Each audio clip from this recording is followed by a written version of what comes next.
automatización de los procesos productivos permite también periodos más cortos de llegada al mercado y hace que los ciclos de innovación también sean más cortos y permite generar o realizar productos más complejos. Y finalmente también tiene un efecto en la mayor flexibilidad y adaptabilidad del proceso productivo como tal, lo que tiene un efecto en una producción más personalizada y eleva la productividad. De nuevas tecnologías en los procesos productivos va a tener también un impacto en lo que es la estructura industrial. Por ejemplo, va a modificar lo que son las cadenas de valores, la misma estructura productiva y también va a requerir una adecuación de la estructura de la firma. Aquí hay un cuarto elemento que es en el que más atención hemos estado poniendo en CEPAL y que es justamente el estudio que voy a presentar al final de la presentación, que está referido al tema de las habilidades. Es fundamental el desarrollo de nuevas habilidades digitales para poder absorber y adaptar estas nuevas tecnologías dentro de los procesos productivos. Como habíamos visto hasta el momento, la digitalización de los procesos productivos puede generar muchas ventajas, pero también hay algunos riesgos vinculados sobre todo al mercado laboral que pueden ser efecto de esta digitalización y automatización de los procesos.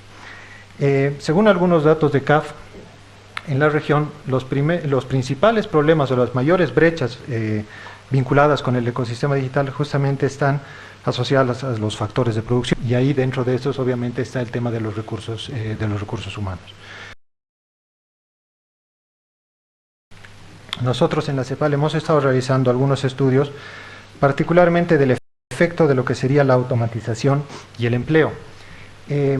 Hay dos formas de hacer estos análisis de este estudio. El primero es el análisis ocupacional.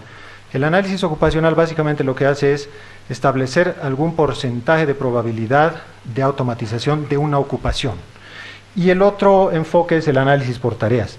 El análisis por tareas lo que hace es descomponer las ocupaciones en varias tareas y se calculan o se estima, digamos, la probabilidad de automatización de esas tareas, y si superan determinado porcentaje, que en este caso es el 70% de las tareas que componen una ocupación, se supone que esa ocupación sería automatizable. Si están en un rango menor, esa ocupación sufriría una mano y la tecnología, y si está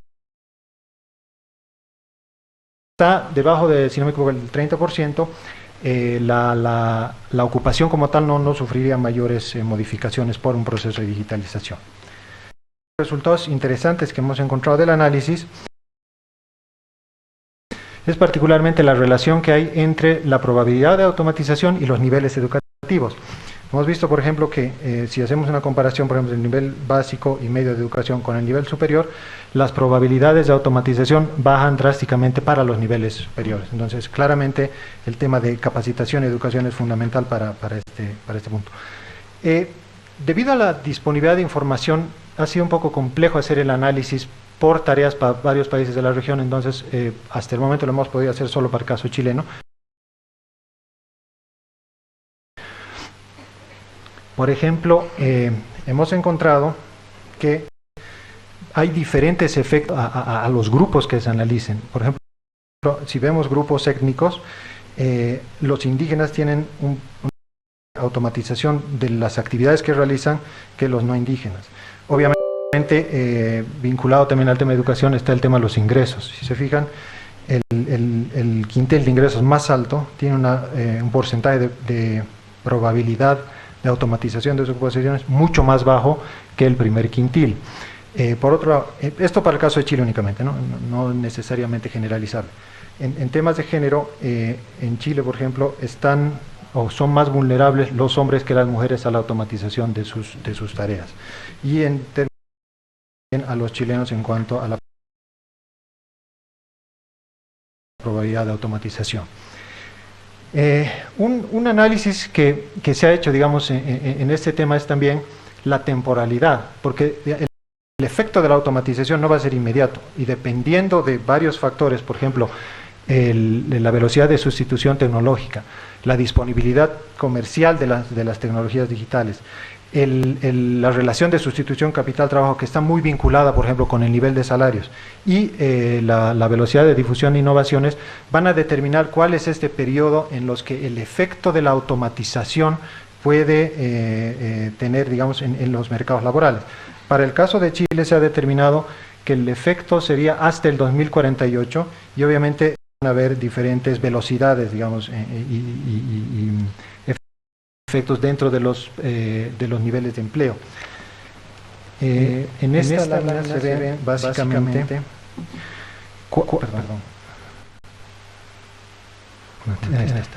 se ven básicamente cuáles son los o cuántos serían los empleos que desaparecerían por el efecto de la automatización, cuáles serían los que se transformarían y cuáles los que no serían modificados.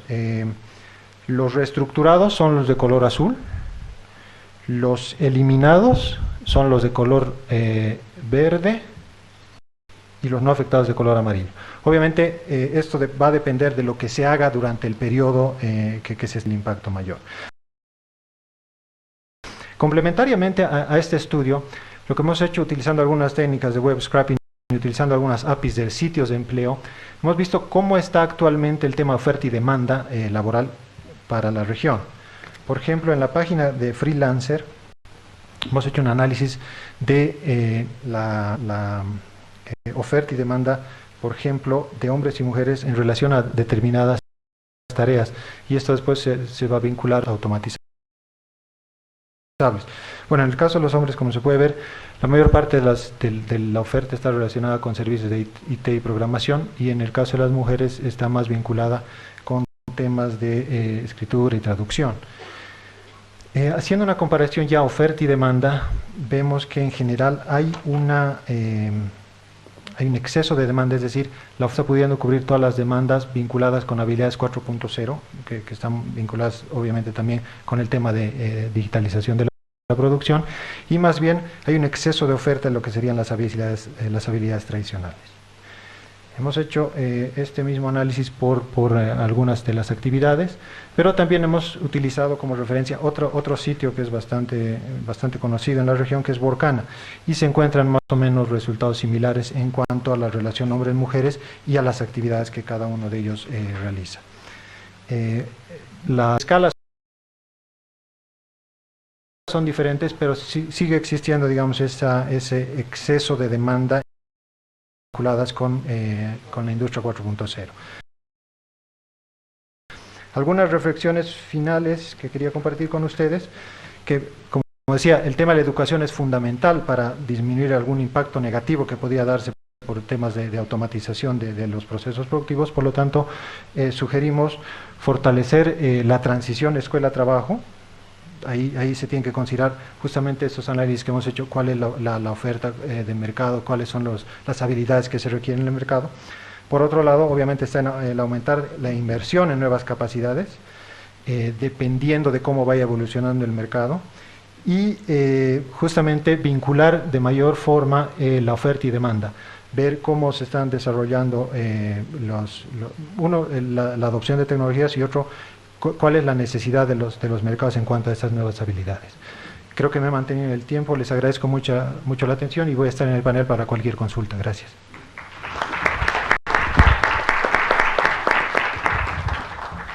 Muchas gracias, Fernando. Esta interesante presentación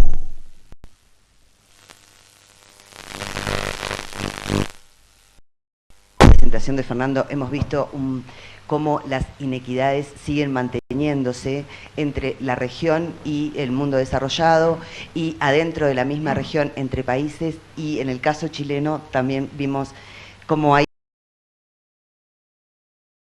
género al nivel educativo.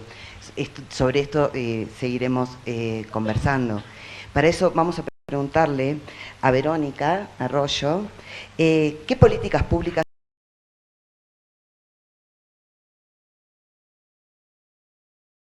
teniendo en cuenta lo que acaba de plantear Fernando. Bueno, la pregunta es sobre regulaciones y la adopción de tecnologías.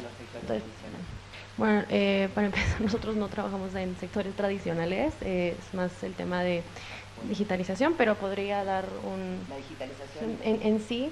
Para hablar en términos generales, la digitalización no solamente está en sectores productivos privados, sino también se da dentro del gobierno. Entonces existe una doble mirada que tenemos que tener cuando hablamos de digitalización. La narrativa que se utiliza cuando hablamos de esto es una narrativa bastante positiva.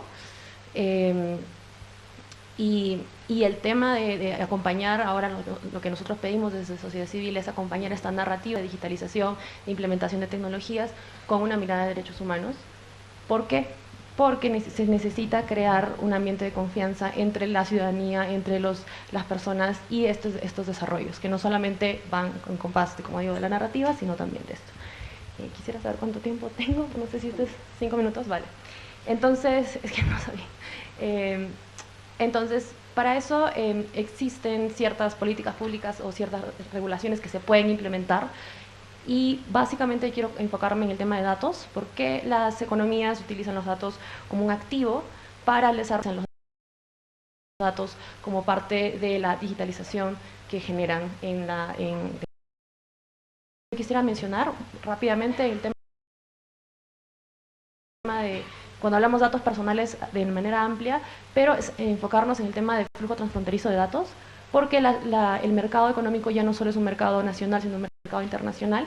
Entonces se necesita que exista regulaciones básicas o en principios, como nosotros hablamos, para que dentro de distintos países se pueda hablar como el mismo lenguaje y para que los emprendedores en este caso puedan de alguna manera expandir el mercado que tienen hacia otros lugares, ¿no? Porque al final si tenemos legislaciones distintas o si no tenemos legislación, eso genera un impedimento para el desarrollo.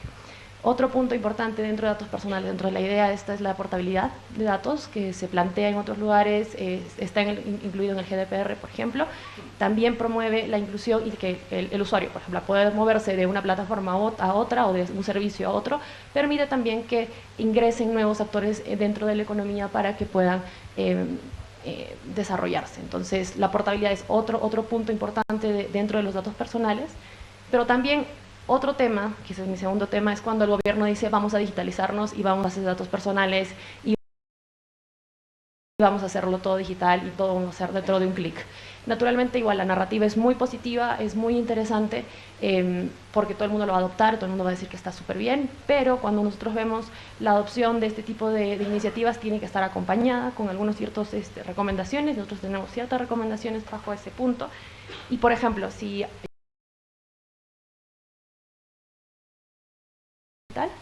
y buscar que las personas tengan una identidad digital para facilitarles la implementación o el uso de... Cuando se habla de este tema, nosotros pedimos ciertas recomendaciones, ciertas cosas, para así crear también, como decía, la confianza con las personas.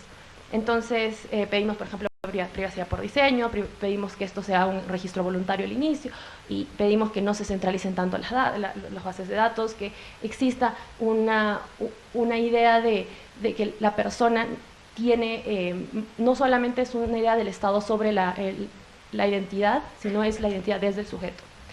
Y bueno, existen más cosas que podemos hablar de ahí. Igual, cuando el Estado o los gobiernos locales hablan de queremos digitalizarlo todo, también hablan de vamos a hacer ciudades inteligentes y vamos a empezar a poner sensores aquí, vamos a poner luz o alumbrado eléctrico, alumbrado público inteligente, vamos a poner aplicaciones para que todo el mundo pueda utilizarlas. En ese sentido, también tenemos ciertas recomendaciones, que son recomendaciones de política pública. La principal que quisiera que quede bastante claro es que a veces tenemos que evaluar la necesidad de utilizar este tipo de tecnología.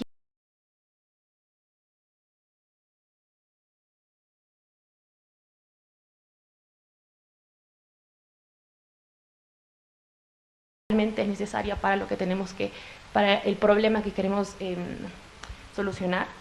Hablamos también de generar esta confianza que yo les comento con la población, porque no solamente es venderle la narrativa, sino generarle la confianza. Eso significa generarle espacios donde ellos puedan ejercer los derechos que tienen. En ese sentido, un diálogo informado, utilizar los datos para que efectivicen y hagan mucho más práctico el desarrollo de la ciudad.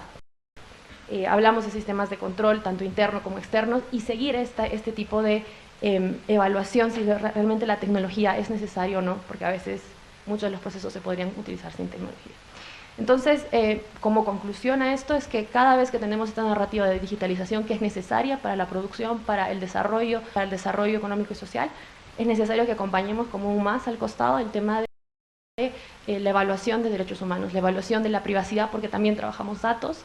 Entonces, evaluar eso adicionalmente a la narrativa de digitalización.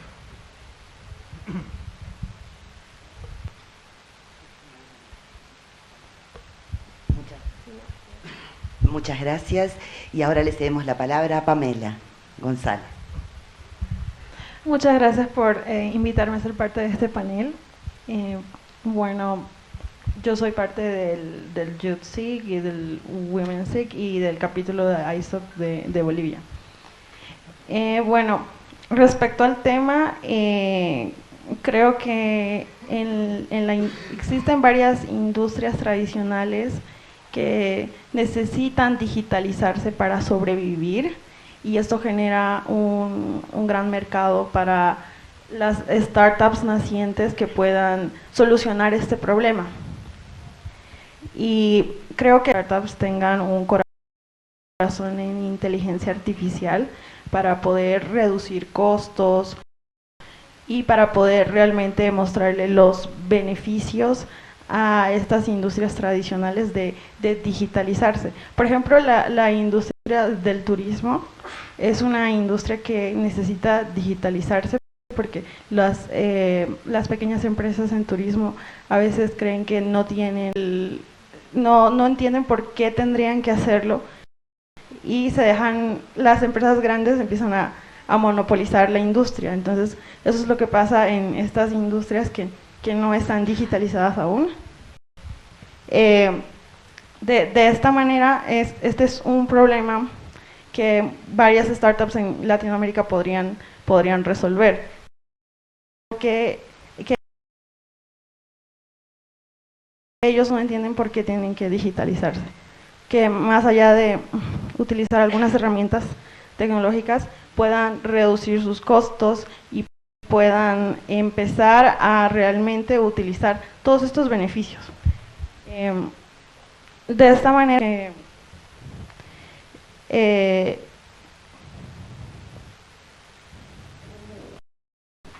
sí,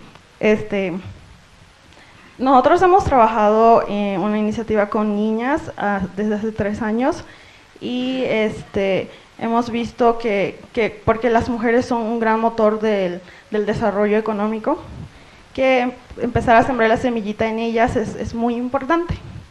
Pero desde el año pasado hemos empezado a trabajar con sus papás para que sean parte del proceso de las niñas, y sus papás vienen de industrias tradicionales. Entonces, al ser parte con sus hijas de este proceso, entendieron que habían muchas cosas de las que le podían tomar ventaja en sus propios trabajos tradicionales. Entonces, creo que fue una iniciativa bastante exitosa, porque vi personas de negocios muy sencillos tomar conciencia de que podían utilizar todas estas ventajas que existen para sus propios negocios. Y creo que esto podría ser replicado, ya que es algo bastante nuevo de poder trabajar también con los papás, que no son los nativos digitales. Gracias. Muchas gracias. Y ahora le cedemos la palabra a Juan Pablo Vial, del Gobierno de Chile. ¿Tenés una presentación? Bárbara.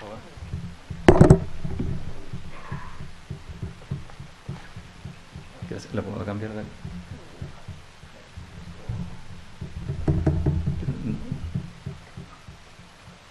No es esa.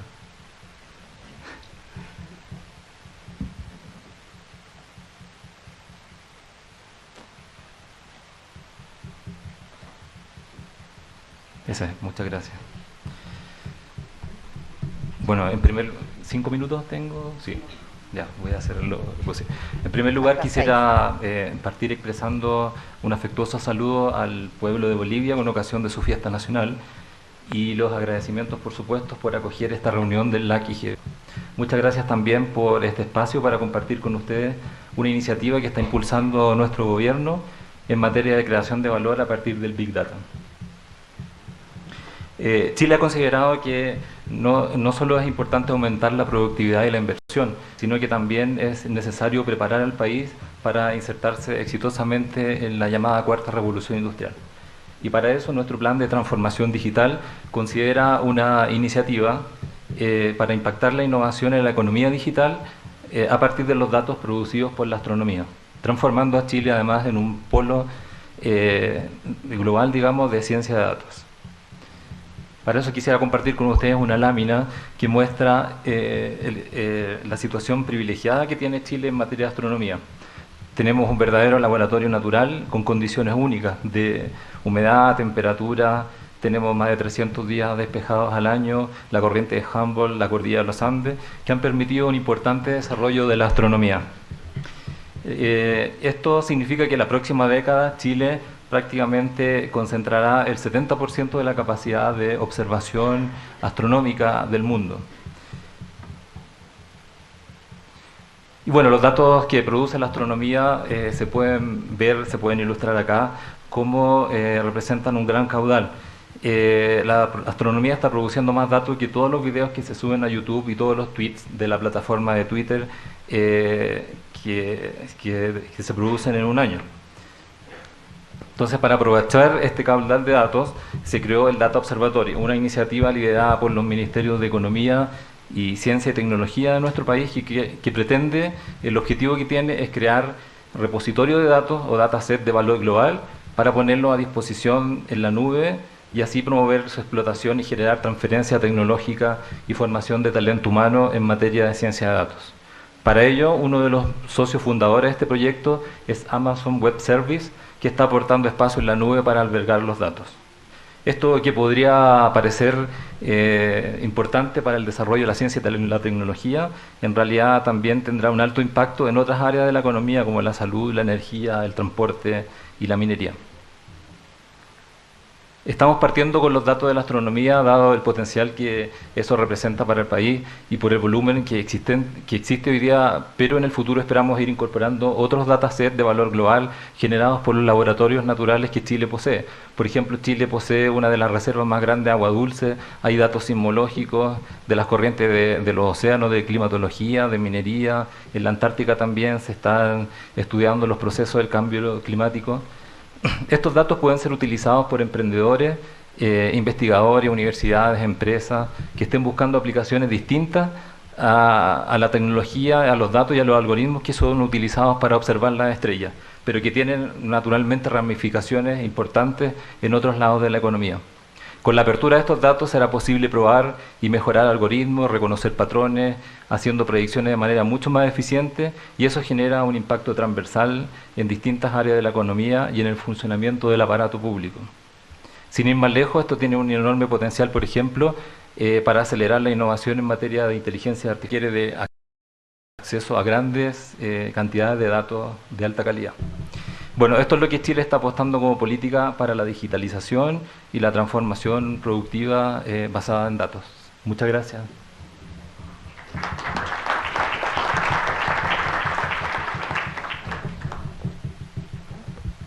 Muchas gracias.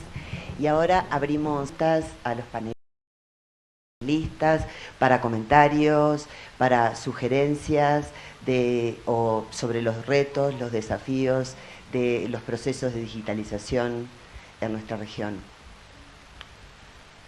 Queda el micrófono abierto. Tenemos un micrófono aquí en el que pueden venir y hacen fila y van planteando. Olá, meu nome é Laura, sou de Brasil, vengo por parte do programa IUF. Pode falar em português? Tem os audífonos? Ok. Minha pergunta, então, é o seguinte. Entonces es la siguiente. Yo vengo de una universidad del estado de San Paulo, la UNESPI, y en el estado de San Paulo las tres universidades más grandes de San Paulo recientemente han alterado su base de datos, colocaron todos nuestros datos hospedados en el datasafe de Google. Entonces todo nuestro sistema que antes era propio, que antes era de la propia universidad, ahora está todo hospedado, nuestros correos y nuestros datos están en la data Datacenters internacional. Entonces, en base a las charlas, que me gustaría preguntarles primero si consideran que es posible que América Latina y el Caribe puedan escapar un poco de esta situación de hospedar datos y de enviar nuestras informaciones de centros de producción tecnológica y de información de nuestros países en locales que nos podrían perjudicar de alguna forma. Y si es posible que nosotros podamos llegar a esta situación dentro de un ecosistema generacional, y cómo los actores de la gobernanza de Internet y cuáles son las probabilidades que podamos tener para reducir el cibercolonialismo. Esta es mi pregunta para ustedes. Muchas gracias.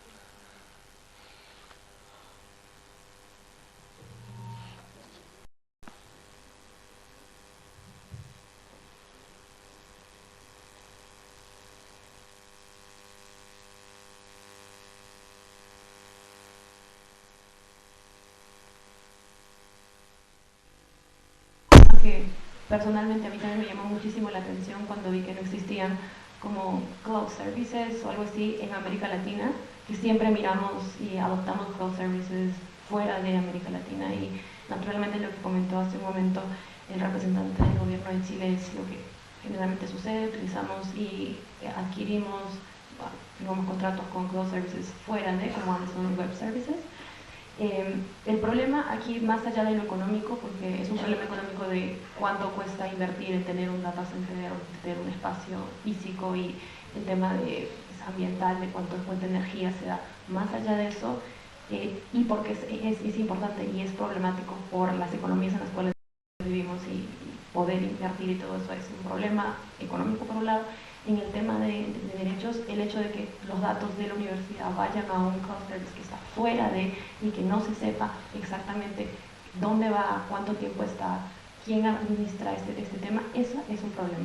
Y es un problema, por eso es lo que comentaba hace un inicio, que era necesario que, por más que las universidades planteen, vamos a digitalizarlo, vamos a poner todo este servicio, vamos a interoperarlo, vamos a hacer todo lo que estas preguntas que te estás planteando. Entonces, en el caso que tú estás poniendo exactamente, es bueno ver y preguntar hasta cuánto tiempo, qué datos, por cuánto tiempo, y eso se da gracias a políticas de privacidad.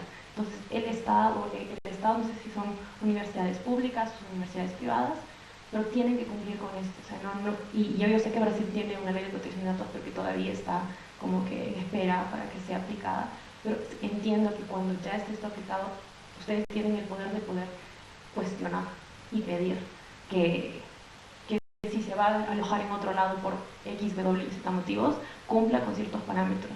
Entonces, eso es mi respuesta.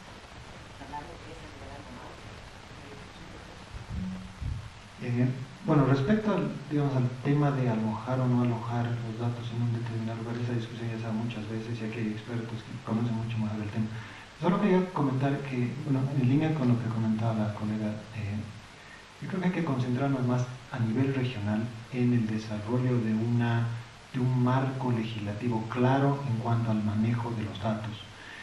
Nosotros estamos empezando un estudio con una red que se llama Internet Jurisdiction Policy Network, que trabaja mucho con temas de privacidad, ciberseguridad, y que han terminado un estudio para el caso Europa, donde justamente están analizando la implementación del GDPR y qué sé yo. Y la idea es primero hacer un estado de la situación, de cuál es el desarrollo de la normativa a nivel regional en estos temas, y tratar que de alguna forma, eventualmente en el corto plazo, se logre cierto grado de armonización. ¿Por qué? Porque eso va a permitir que haya claridad en cómo se tienen que manejar los datos, independientemente de dónde se alojen o quién los aloje.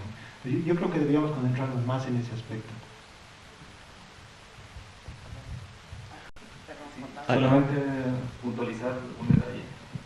Particularmente con el proyecto de Data Observatory que está impulsando el gobierno de Chile, solamente está previsto trabajar con datos de carácter abierto, ¿ya? O sea, datos que no tienen un impacto en la privacidad de las personas. Gracias. Buenos días. Buenos días, sí. Tengo dos preguntas basadas en a veces tecnotopía o a veces en la distopia que nos lleva a la tecnotopía. La primera pregunta es para Verónica, en el sentido de cómo ve ella el tema del uso de datos biométricos para el tema de productividad. Es lo que había planteado el día de ayer, ya lo tenemos en China, el tema de leer datos biométricos para ver qué tanta atención están poniendo los alumnos en clases y según eso de ahí puntuarlos. Traslademos esto de aquí para el tema laboral y tendríamos cámaras vigilando a las personas, a los trabajadores, para ver si es que efectivamente están poniendo atención o no. Eso ahí por un lado, y por otro lado, para Pamela, en el sentido de, vemos bastante el tema de ciudades inteligentes, pero en este momento tenemos ciudades inteligentes que han sido atacadas, que han siendo prisioneras del ransomware, y en este momento tienen problemas en ese sentido de cómo administrar los recursos. Hasta donde tengo entendido, no quieren pagar ahorita un rescate sobre el tema de liberación, pero ¿cómo tú ves en ese sentido? O sea, ¿hasta qué punto nosotros deberíamos tener inteligenciada la ciudad como para que venga un ataque y nos termine eliminando, no sé, el servicio de agua potable o el servicio eléctrico o cuestiones por el estilo? Gracias.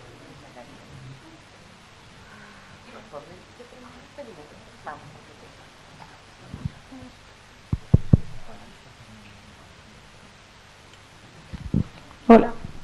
Sí, bueno, respecto a tu pregunta, creo que es muy importante que las personas de círculos no técnicos puedan entender cómo funciona la inteligencia artificial, aunque sea de una manera muy básica o externa, pero entender cómo funciona el proceso para que cuando pasen estas situaciones uno diga, yo sé dónde está el punto y cómo se puede arreglar, pero creo que es muy importante que todos tengamos un conocimiento de inteligencia artificial a lo más básico para no estar en desventaja y que pasen estas cosas.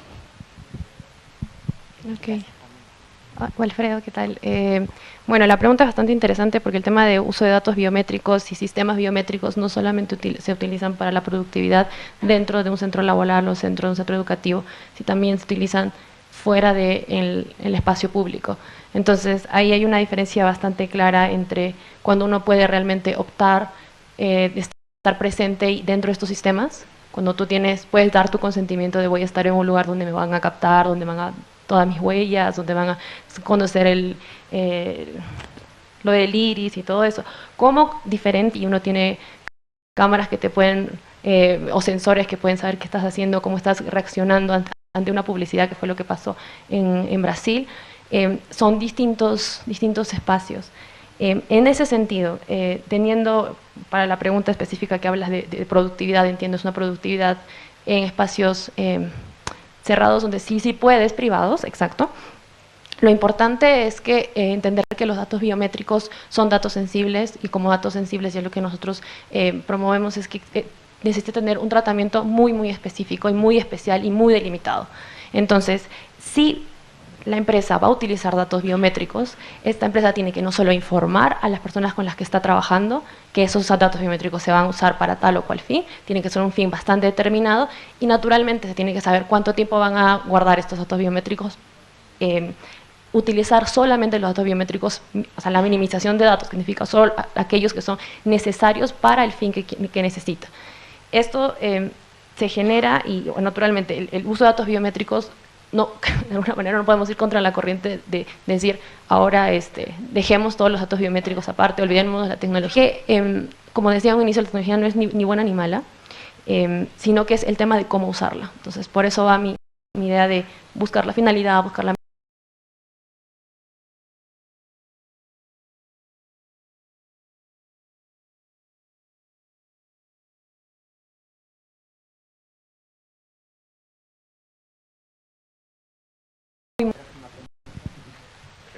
Sí, gracias, buenos días, mi nombre es Sergio.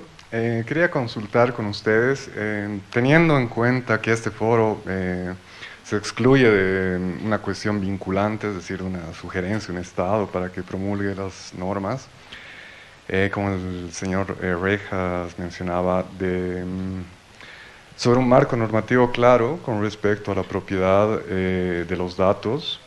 ¿Qué perspectivas hay? Quisiera consultar con ustedes, entendiendo esto de que no es vinculante, para que, por ejemplo, en las ciudades inteligentes que mencionaba la compañera Verónica Arroyo, ¿verdad? Por ejemplo, acá tenemos un sistema de transporte que, como es montañosa nuestra área, no podemos tener un subterráneo como en otras partes, es el teleférico, y igual que en un subterráneo uno pasa con su tarjeta, y eso, por supuesto, ¿ven ustedes alguna probabilidad de que esa información de a qué hora pasa pueda ser esa data propiedad de la persona? Es decir, que una persona decida no compartir eso con Facebook, puede ser un ejemplo a mayor escala, o con la misma empresa que está encargada, digamos, del transporte. Gracias.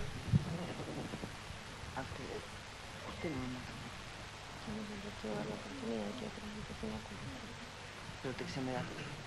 No puedo contestar. Vale, bueno, disculpen, no quiero apropiarme del micrófono, pero sí es muy inteligente, muy interesante la pregunta, inteligente también, ciudades inteligentes, para hablar de eso, porque es una tendencia que estamos viendo en América Latina, de que cada vez hay más noticias de los gobiernos queriendo implementar una u otra cosa. Es muy bueno lo que mencionas del teleférico y la tarjeta que tienen. Yo no conocía cómo funciona esto, pero entiendo que es una tarjeta asignada a una persona. Tú vas, compras la tarjeta y pasando pueden saber la trazabilidad de dónde te mueves, cuántas veces te mueves, a qué horas vas, y obviamente son datos que en el tiempo pueden generar, saber y hacer un perfilamiento de quién eres, básicamente. Lo que se recomienda esto es tratar de cifrar los datos, entonces para que al momento que entra el sistema entre cifrado, entonces podamos o anonimizar los datos o cifrarlos, o si pueden ser ambas cosas técnicamente posibles, sería genial, porque así evitamos que el gobierno tenga tanto poder y tanta data de cómo te mueves, a qué te mueves. Ahora, si es que eso no se puede, naturalmente tienen que existir ciertas garantías de que esta información no va a ser compartida con terceros que no tendrían por qué saber, a menos que tú lo consientas, naturalmente.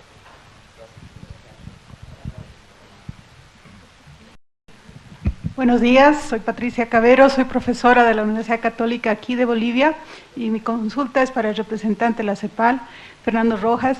Me ha parecido súper interesante el estudio que ha presentado en cuanto a las tendencias, digamos, en el ámbito laboral en frente a esta transformación digital. Mi consulta es en cuanto a de qué manera, digamos, estos estudios se van a continuar, porque pienso que en realidad la transformación digital avanza demasiado rápido, o sea, está transformando la forma no solamente en la que negocia, sino también ciencia. Entonces, ¿qué tiene previsto la CEPAL para esto? Y de qué manera, digamos, ustedes están, digamos, tratando tal vez asesorar a los gobiernos para que de repente se preparen esto. Y la segunda consulta es si los datos que usted ha presentado están disponibles en algún lugar. Gracias. Sí, gracias por la pregunta.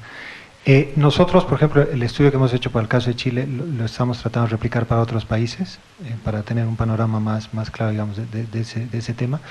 Y tenemos también otras iniciativas específicas con algunos gobiernos vinculadas más al tema de la digitalización de la producción. Por ejemplo, en Perú estamos trabajando conjuntamente con CAF en un proyecto de análisis de la digitalización del sector agroexportador. Entonces hemos tomado una cadena específica que es en la zona de Ica, que va desde el productor hasta el puerto exportador. Entonces se va a analizar, por ejemplo, cómo funciona toda esa cadena y cuáles son los elementos que pueden digitalizarse, cosa de que justamente con las recomendaciones de política para facilitar o inclusive alguna normativa que pueda facilitar, digamos, los procesos de digitalización. En cuanto al tema de la información, sí, más si quieres después te paso mi tarjeta y los datos están disponibles.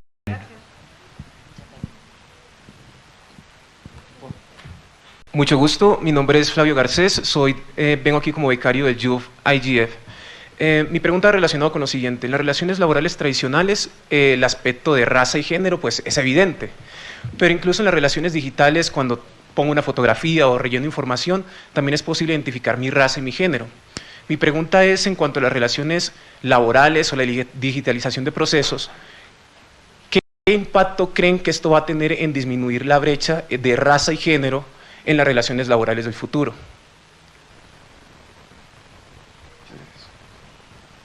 Nosotros no hemos hecho un análisis en ese sentido, no podría emitir una opinión.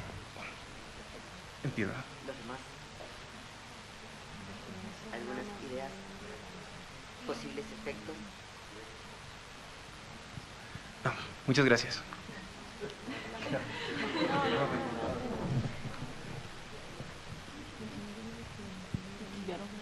Sí, es sobre discriminación, exactamente, sobre eso está hablando, exactamente.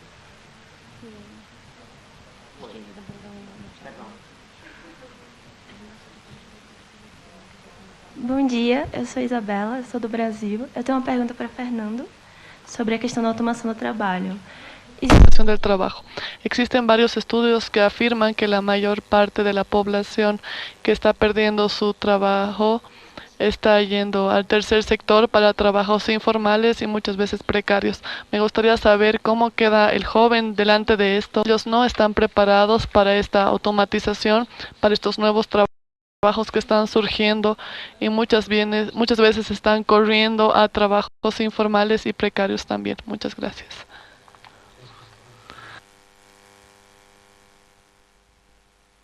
Que he mencionado, estamos haciendo, y ya se va a publicar muy pronto, un estudio que incorpora, por ejemplo, el sector informal en el análisis, ¿no? Entonces se hace un análisis como este impacto de la digitalización y la automatización afecta al sector informal, por un lado. Por otro lado, en relación al tema de la capacitación de los jóvenes, también tenemos otro estudio que te puedo pasar en los datos, sobre cuál es la oferta académica en varios países de la región de cursos vinculados con tecnologías que hemos llamado avanzadas, por ejemplo, inteligencia artificial, Big Data, robótica, ese tipo de cosas. Y un resultado interesante que hemos encontrado en ese estudio es que en la mayoría de los países hay ofertas sobre esos temas, pero no hay mucha demanda.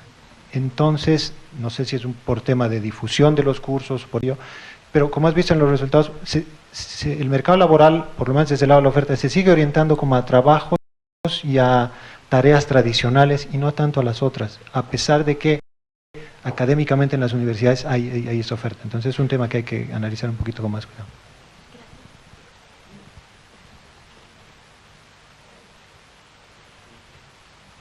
Bom dia, meu nome é Guilherme Alves, sou do Observatório da Juventude, Youth Observatory.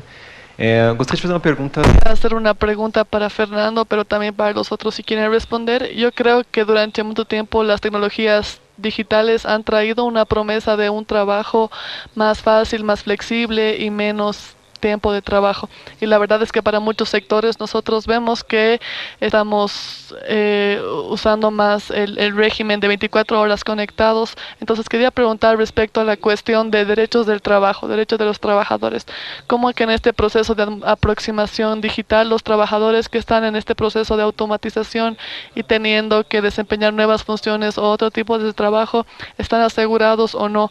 Nosotros vemos algunos países flexibilizaciones de derechos trabajistas como en Brasil, por ejemplo, y nosotros que somos del lado de los trabajadores, muchas veces nos sentimos vulnerados en un régimen de trabajo que no tiene muchas reglas. Entonces las tecnologías, a pesar de dar promesas de nos ayudar, algunas veces nos perjudican más. Gracias.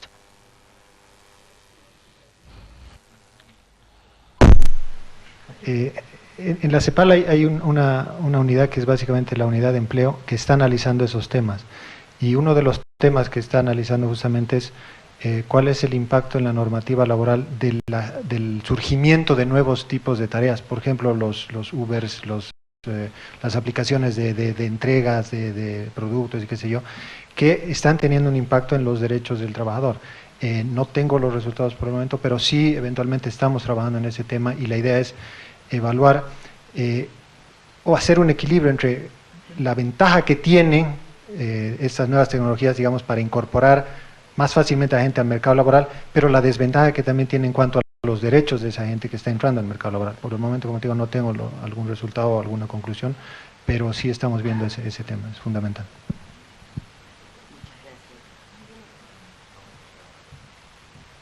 pregunta para Verónica. Soy Carolina Cabello de México, del IFT. Y mi pregunta va relacionada con las ciudades inteligentes que mencionabas y decías que había como principios para determinar cuándo un proceso en una ciudad inteligente se podría o no automatizar. Mi pregunta es si existen como un lineamiento, un estándar para determinar qué proceso podría implementarse o automatizarse, perdón, o cuál no, y tener como estándares, o si se han pensado en estos estándares. Gracias. Gracias por la pregunta. Mira, nosotros estamos trabajando el tema de ciudades inteligentes y lo que hay al momento no es como exactamente un estándar, o sea, la recomendación general es buscar la necesidad realmente de lo que se quiere. O sea, tenemos un problema y tenemos una solución tecnológica. Si la solución tecnológica es realmente necesaria o existen otras soluciones que también pueden ser igualmente idóneas para el problema que estamos tratando de resolver. Pero no hemos llegado a ver, lo cual me parece muy interesante lo que colocaste, es si existen algún tipo de estándares o algo mucho más desarrollado, y nosotros no llegamos a ese punto todavía, pero sí recalcarlo, evaluar la evaluación y la reevaluación. Cuando aplica la tecnología tiene que reevaluar de que realmente está funcionando, ¿no? La reevaluación participativa con la población. Muchas gracias. ¿Más preguntas? Adelante. Mientras se acerca el compañero, voy a salirme un poquito del rol de moderadora para contestar la pregunta sobre discriminación,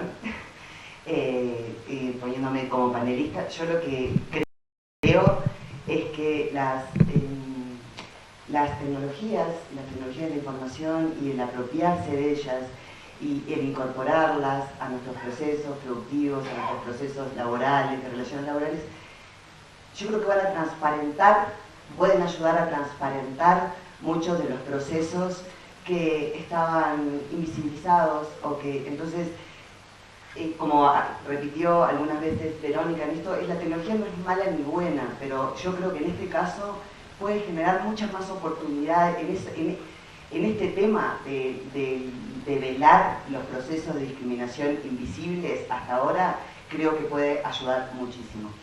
Esa es una pregunta.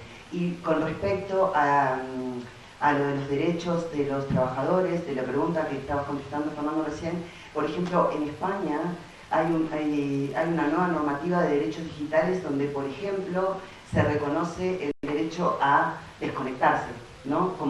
Y creo que es como una nueva generación de derechos que esta cuarta revolución industrial trae, que probablemente en nuestros países también tengan que adoptar. Me vuelvo al lugar de moderador. Muy buenos días, mi nombre es Juan. Creo que la temática importante, dada la etapa de cambio generacional, pero además muy entrada en lo que es el siglo XXI. Vamos a entrar a la tercera década. Y resulta que países como el nuestro todavía no han internalizado el valor de la digitalización en procesos productivos. Todavía dependemos en nuestro país, como sabemos, ¿no es cierto?, empresas del sector primario o del sector terciario. No hemos podido entrar al sector secundario y la industrialización. La pregunta va esencialmente para Fernando, pero está para todo el panel. ¿Cómo es posible en países como el nuestro de una vez saltar hacia el sector cuaternario que tiene que ver con empresas de base tecnológica, digitalizadas, estas startups? ¿Cuál es el reto que deberíamos cumplir? ¿Qué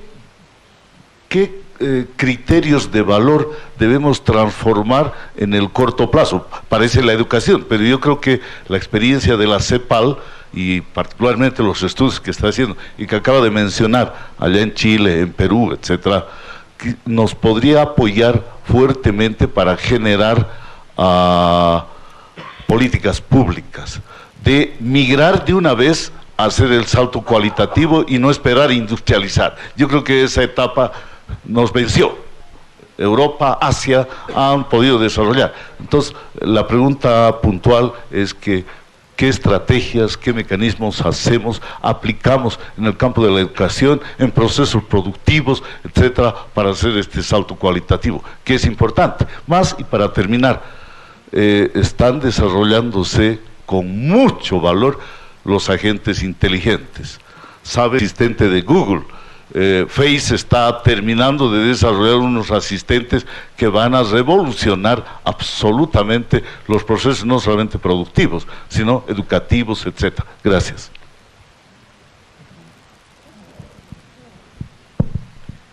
Sí, gracias por la pregunta. Bueno, hay varios elementos, hay varias cosas que se pueden hacer. Obviamente va a depender de que se desarrolle cada país. Alguna ventaja de estar, digamos, un poco rezagado es que se pueden dar saltos. Como había mencionado, un tema fundamental es el tema de la educación.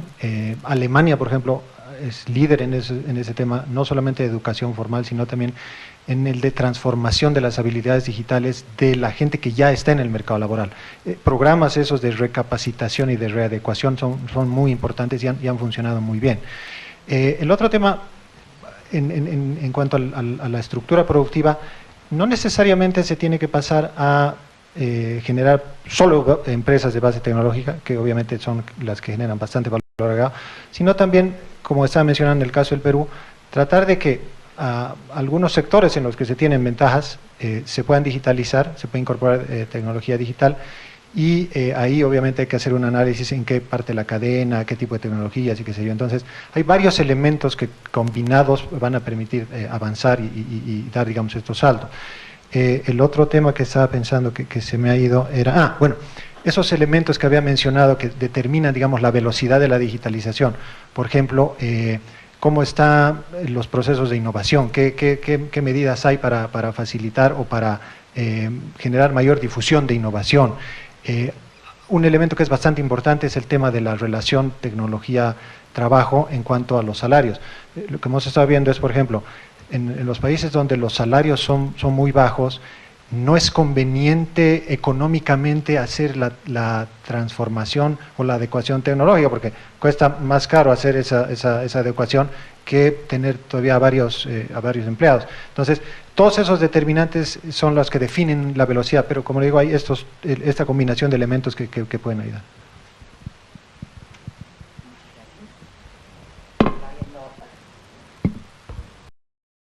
No habiendo más preguntas, pasamos a una ronda final. Les pido solo 2 minutos de comentarios finales de cierre de la sesión. Empezamos por Juan Pablo, ¿te parece?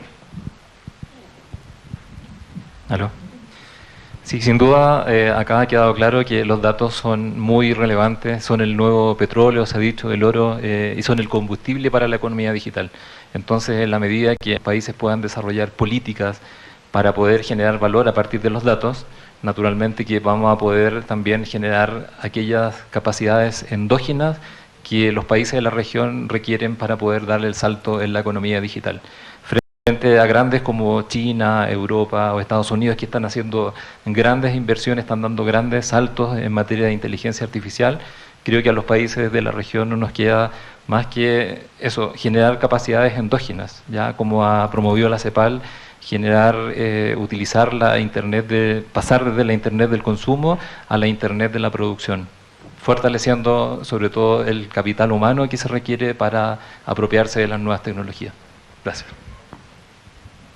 Cortito, complementando lo que decía Juan Pablo, en la CEPAL tenemos la iniciativa, es el mercado digital regional, en la que participan varios de los actores que están acá, y uno de los temas que ahora estamos tratando de impulsar más dentro del marco de ese mercado digital regional es justamente el tema de la gestión y manejo de datos, particularmente la transferencia de datos transfronterizos. Entonces, yo creo que ese es un aspecto fundamental que tenemos que trabajar como región, siguiendo un poco el ejemplo de Europa y su GDPR, no necesariamente copiando el modelo, pero digamos, tratando de generar una normativa a nivel regional que nos permita facilitar la transferencia de datos, pero cuidando los temas de privacidad, seguridad de datos y todos esos aspectos, ¿no? Entonces, yo quería cerrar con esa acotación.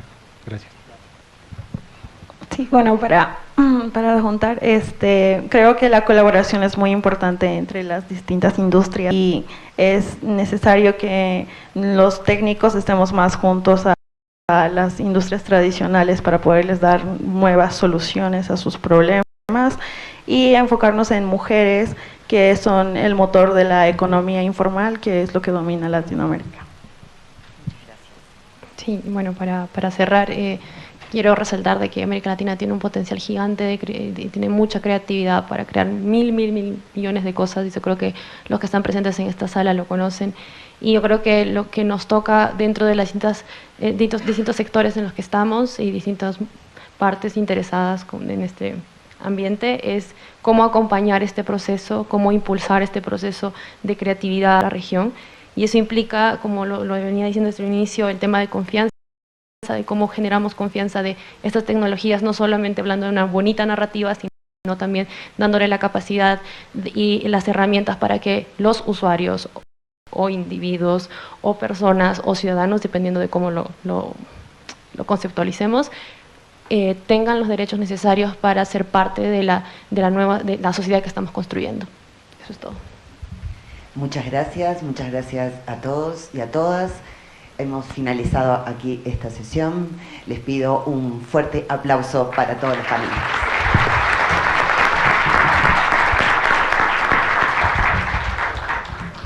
Bueno, vamos a agradecer a Fernando Rojas de la CEPAL, a Pamela González de Bolivia Tech Hub, a Juan Pablo Vial del Gobierno de Chile, a Verónica Arroyo de Access Now. Para quienes hacemos gestión pública, las exposiciones han sido realmente muy nutritivas, especialmente la experiencia de quienes estamos en esta mesa en Bolivia. Pues trataremos de conversar con él más adelante para poder conocer más aún de su experiencia, reitero, desde la gestión pública. Los vamos a aplaudir una vez más, por favor. Y muchísimas gracias. Vamos a invitarlos al coffee break. Y como estamos comenzando puntuales a las 11:30.